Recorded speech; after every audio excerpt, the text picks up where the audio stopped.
এই যে madam ready হয়ে গেছে। আমরা আমাদের ট্রান্সপোর্টের যে কি বলে এটাকে অফিস, সেখানে চলে এসেছি। এটা প্রি বুক ছিল না, আমি একদিন নেট থেকে দেখে ফোন করেছিলাম। তো ফোন করে দেখি আবার যখন প্রথমেই নেমে মানে গুয়াহাটি স্টেশন থেকে নেমেই ডান পাশে যেতে হয়, ওখানে কাউন্টার থাকে দিরাং যাওয়ার। তো ওরা আমাদের 5-6 নম্বর সিট দিচ্ছে, তারা সিট কিছুতেই দেবে না, পেছনের সিট দেবে। তো আমাদের তো ছবি তোলার জন্য সামনের সিট দরকার। তো আমি আবার না একে ফোন করি ওখান থেকে দাঁড়িয়ে। যখন ফোন করলাম সে বলে আচ্ছা ঠিক আছে চলে এসো। প্রথম গাড়িটা চলে গেছে, একটু দাঁড়াতে হবে, সেকেন্ড গাড়িটাতে তোমাদের আমরা দিয়ে দেবো। তো ওই যদি দেখতে পাও ওখানে টাটা সুমো একটা দাঁড়িয়ে আছে, ওটা আমাদের নিয়ে যাওয়ার জন্য এসছে আশা করছি। আর পার হেড আমাদের 1100 টাকা করে লাগছে। এটা নর্মাল রেট। আমাদের ওখান থেকেও যখন নিচ্ছিলাম তখন আমাদের 1100 টাকা করেই লাগছিলো, এখান থেকেও আমাদের ওই 1100 টাকা করেই লাগছে। এই যে দাদা, এই দাদার গাড়িতে করেই আমরা যাব, মানে ইনি কন্ট্যাক্ট জোগাড় করে দিচ্ছে। দাদা তোমার নামটা বলো। আমার নাম মুকুট নাথ। আচ্ছা, আর তোমার সার্ভিসের নাম? জমজম ট্রাভেলস। আচ্ছা, আর ফোন নাম্বারটা বল দাও। 9365512949। কোনো ই নেই, কলকাতা থেকে যারাই আসছো না কেন একদমই দাদাকে ফোন করে নেবে, ফোন করে দাদা একদম সব ব্যবস্থা করবে, তাই তো? যেই কারণে আমরা গুয়াহাটি স্টেশন থেকে গাড়িটা ধরলাম না, যে সামনে বসার জায়গা পাবো না, কিন্তু এতটা ওয়েট করেও সেটা আর কি হলো না, সেই আমাদের 5 আর 6 নাম্বার সিটেই বসতে হলো।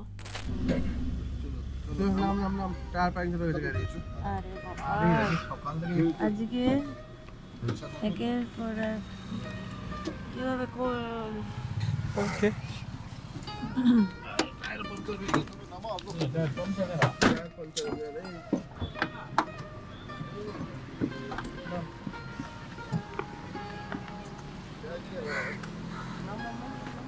ধারা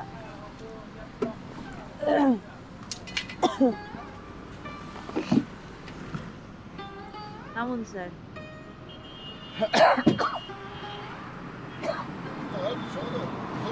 চারিদিকে পুরো কুয়াশা ভর্তি রাস্তায়। এই নিয়ে দুবার আটকা পড়লো, একবার পুলিশ ধরলো। হ্যাঁ,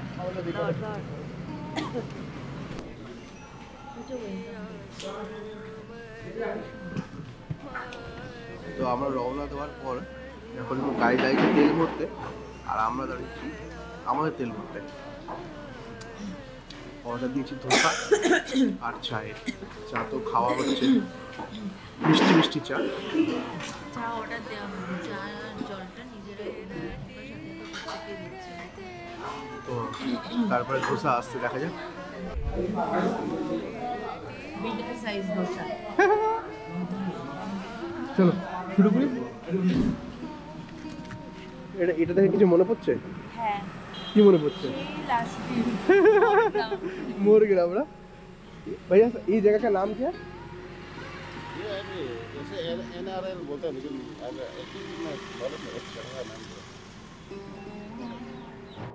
আমরা রাস্তায় বেরোবো আর কোনো সমস্যার সম্মুখীন হব না সেটা তো হয় না। আগেরবারও সেই মোর গ্রামের ওখানে যে প্রবলেমটা ফেস করেছিলাম, এইবারও দেখি সেই ব্রেকফাস্ট করে সেই একই সমস্যা। তো তোমরা যারা দেখেছো তারা তো জানোই আমরা আগেরবার কিভাবে ওই রাত্রিবেলায় সেই ওভারকাম করে উঠেছিলাম। আর যারা দেখোনি এখনও, প্লিজ আমাদের চ্যানেলে গিয়ে দেখে নিও।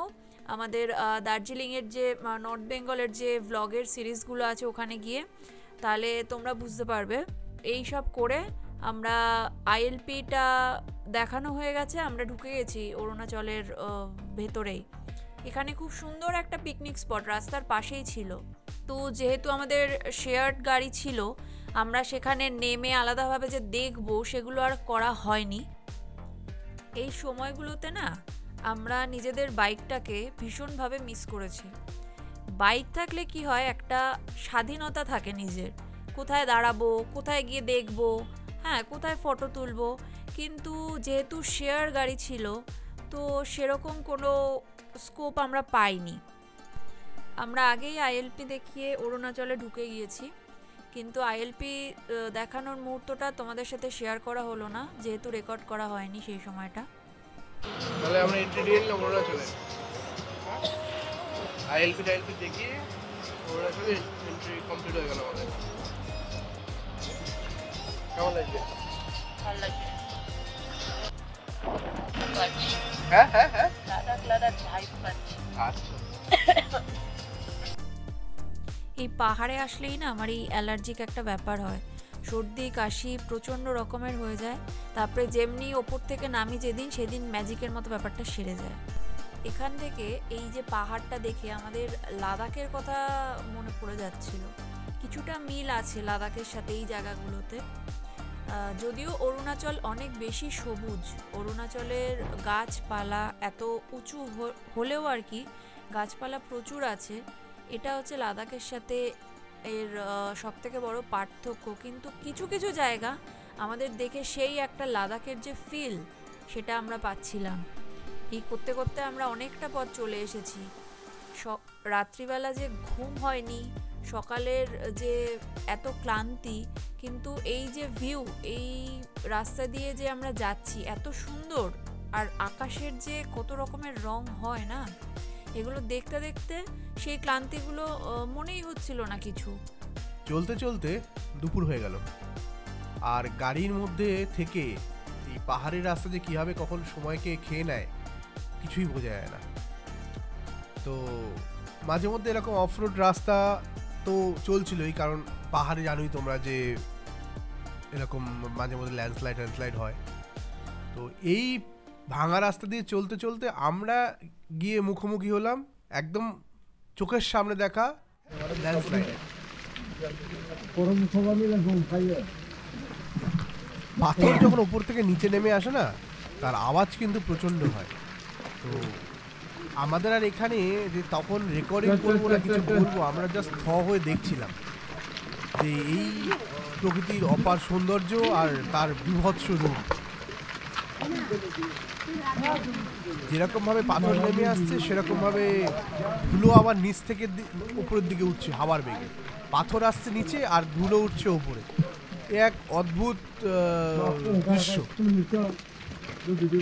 রাস্তাটা প্রায় মানে বন্ধ হয়ে গেছিল। তারপরে বিআরওর মানে বর্ডার রোড অর্গানাইজেশনের গাড়ি এলো, ল্যান্ড মুভার যেগুলোকে বলে আর কি, বা ড্রোজার বা জেসিবি হোয়াট এভার। তো সেরকম টাইপের গাড়ি এসে এইখান থেকে একটা টেম্পোরারি রাস্তা বানিয়ে দিল, যাতে এদিকের আর ওদিকের মিনিমাম মুভমেন্টটা পসিবল হয়। তো সেটা করার পর আমরা এখান থেকে ওদিকে যেতে পেলাম। এখানে প্রায় আমরা 1 থেকে 1.5 ঘন্টা আটকে ছিলাম, যাতে মানে এই এক অদ্ভুত পরিস্থিতিতে আমরা তো কোনো এক্সপেক্টই করিনি যে এই সময় ল্যান্ডস্লাইড হতে পারে। আমরা ভেবেছিলাম যে দুপুরবেলা গিয়ে খাওয়া দাওয়া করবো, সময়ই হয়ে যাবে 12টা সাড়ে 12টার সময়। এখানেই প্রায় আমরা অনেকক্ষণ দাঁড়িয়েছিলাম, প্রায় 1 থেকে 1.5 ঘন্টার ওপরে। তো 1-1.5 ঘন্টা দাঁড়ানোর পর যখন আমরা যাচ্ছি, খিদে তো প্রচণ্ড মাথায়, আর গাড়ি এই জায়গাটা দিয়ে খুবই রিক্সে, মানে একবার ওদিকের গাড়ি আসছে অপর সাইডের, একবার আমরা যাচ্ছি, 1-2 করে গাড়ি ছেড়ে ছেড়ে এই জায়গাটা পার করতেই আমাদের প্রায় মানে এই রাস্তাটুকু পার করতেই আমাদের অনেক সময় লেগে গেছে। আর এত ধুলো তোমরা দেখতেই পাচ্ছ যে কীভাবে ওপর থেকে মানে পাথর নেমে আসছে। অ্যাকচুয়ালি ওপরে একটা কাজ হচ্ছিল, কাজ হতে হতে টোটাল ওই জায়গাটাই ধসে গেছে। তো কোনো রকমে এরা আর কি জেসিবিটাকে পেছনে নিয়ে গেছে, আর এই যে রাস্তার অবস্থা, এই কন্ডিশনটা দেখো, মানে পুরো ধসে একেবারে নিচে চলে এসছে। আমাদের গাড়ি যদি এই সময় এখানে থাকতো, তাহলে আর কি মানে যেই থাকতো সে আর কি মানে থাকতো না এখানে, ওই ধুলোর মতন উপরে উড়ে যেতে হতো। তো এরকম আর কি কন্ডিশনের মধ্যে দিয়ে কোনো রকমে এদিক ওদিক করতে করতে এই জায়গাটা পার করা হলো। পার করার পরেই আমাদের এখন মাথায় যেটাই চলছে, আমরা ড্রাইভারকে বারবার এটাই বলছিলাম যে দাদা কিছু হোক না হোক একটা দোকানে দাঁড় করান যেখানে একটু লাঞ্চ করে নেওয়া যায়, কারণ গাড়িতে একে গাড়ি, তার উপরে পাহাড়, তার উপরে অ্যালটিটিউড গেন, জানোই খিদে কীরকম পায়, আর আমরা তো মানে পাগল বাঙালি। প্রকৃতির রূপ কিন্তু বদলেই যাচ্ছে, একটার পর একটা চেঞ্জ হয়েই যাচ্ছে।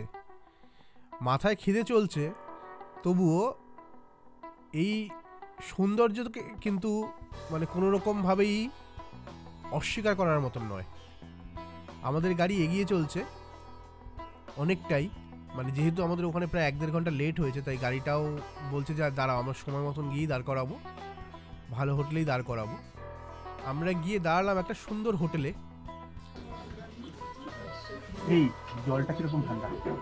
হাত অবশ্যই গেছে। অবশ্যই আছে। এই পুরো রাস্তা ঘুমাতে ঘুমাতে এসছে।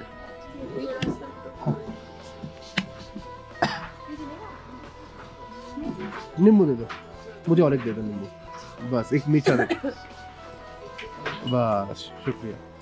चलो देखो কত কিছু এসে গেছে খাবারে, খেয়ে নি। চিকেন চলো।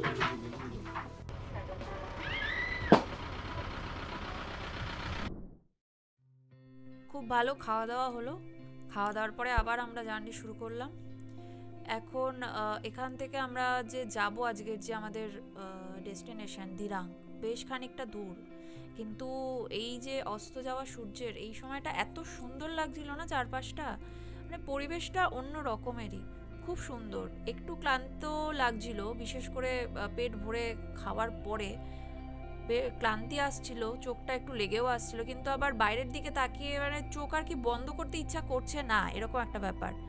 তখন তোমরা তো জানোই এদিকে একটু তাড়াতাড়ি আর কি সূর্য অস্ত যায়, এদিকে বিকেলটা একটু তাড়াতাড়ি নামে। এই করতে করতে আমরা সন্ধ্যের দিকে আমাদের দিরাং হোমস্টেতে ঢুকে পড়লাম। আমরা বেশিরভাগ শুধু খাওয়ার ভিডিওই করছি, কারণ আমরা খাই বেশি, তার জন্য এই যে ঠান্ডায় কাঁপতে আমরা এই যে ম্যাগি খাচ্ছি। আমরা নেমে গেছি হোটেলে, আছে হোমস্টেতে উঠেছি, সেগুলো পরে বলছি আপাতত। এই যেটা আমাদের হোমস্টেটা দিরাং মেন বাজারের মধ্যেই রয়েছে, 8 লাকি সায়েন্স হোমস্টে বলে। আমরা এটা প্রিবুক করিনি, আমরা ওখানে গিয়েই খুঁজে দেখে নিয়েছিলাম। এর নিচে এটা হচ্ছে ডাইনিং রুমটা, এখানে ওই খাওয়ার সেট আপটা রয়েছে, আর তাছাড়া টুকটাক গ্রসারি জিনিসপত্রও রয়েছে, খুব সুন্দর করে সাজানো, ওয়ালের সমস্ত কিছুই সুন্দর করে সাজানো, ওয়েল মেনটেন। এই যে এখানে সব ওরা যে সেল করে যে জিনিসগুলো, টুকটাক জিনিসপত্র সমস্ত কিছু রয়েছে। এটা নিচের পার্টটা, আর হোমস্টেটা মানে থাকার রুমগুলো হচ্ছে এর ওপরে।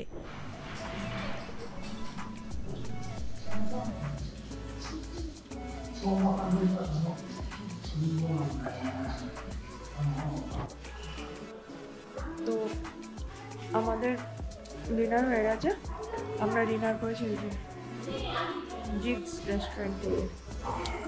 খুব ভালো চাইনিজ পাওয়া যায় এখানে। এই যে আমরা যে হোমস্টেটা নিয়ে চলছে 8 লাকি সাইন হোমস্টে, তার উল্টো দিকেই jigsaw restaurant, Dirang main marketing. চলো, জল নিয়ে নেওয়া হয়েছে, এবার আমরা হোমস্টেতে ফিরে যাই। কালকে আমরা এখানে সাইট সিন করতে বেরোবো। এখন রাত্রিবেলা খুব টায়ার্ড, গিয়ে আমরা ঘুমিয়ে পড়ি। এখানেই ব্লগটা শেষ করলাম, টাটা, গুড নাইট।